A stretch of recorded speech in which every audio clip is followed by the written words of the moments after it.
بسم الله الرحمن الرحیم.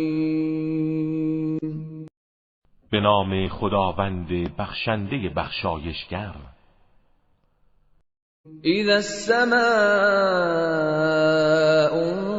انشقت، در آن هنگام که آسمان شکافته شود و اذنت لربها و حقت، و تسلیم فرمان پروردگارش شود و سزاوار است چنین باشد. و اذا الارض مدت، و در آن هنگام که زمین گسترده شود و القت ما فیها و تخلت، و آنچه در درون دارد بیرون افکنده و خالی شود. و اذنت لربها و حقت، و تسلیم فرمان پروردگارش گردد و شایسته است که چنین باشد.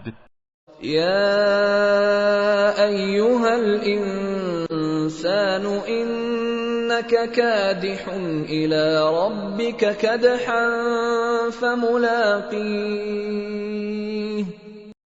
ای انسان، تو با تلاش و رنج به سوی پروردگارت می روی و او را ملاقات خواهی کرد.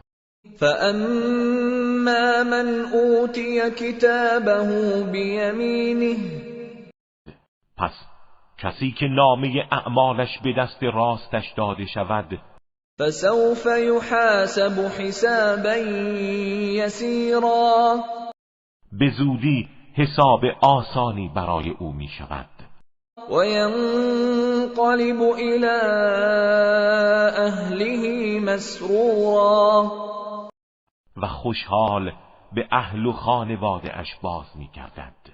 و اما من اوتی کتابه وراء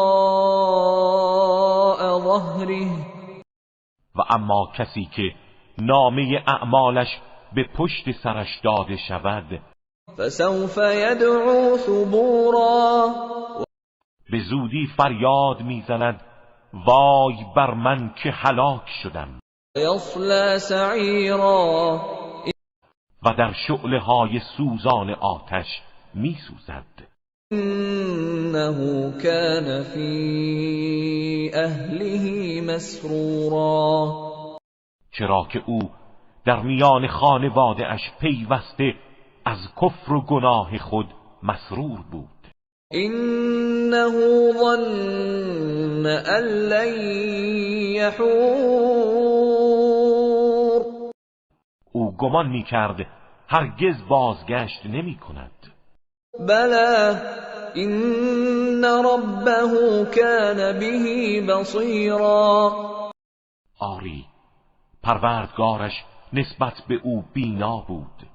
فلا اقسم بالشفق، سوگند به شفق، واللیل وما وسق، و سوگند به شب و آنچه را جمع آوری می کند. القمر اذا اتسق، و سوگند به ماه آنگاه که بدر کامل می شود.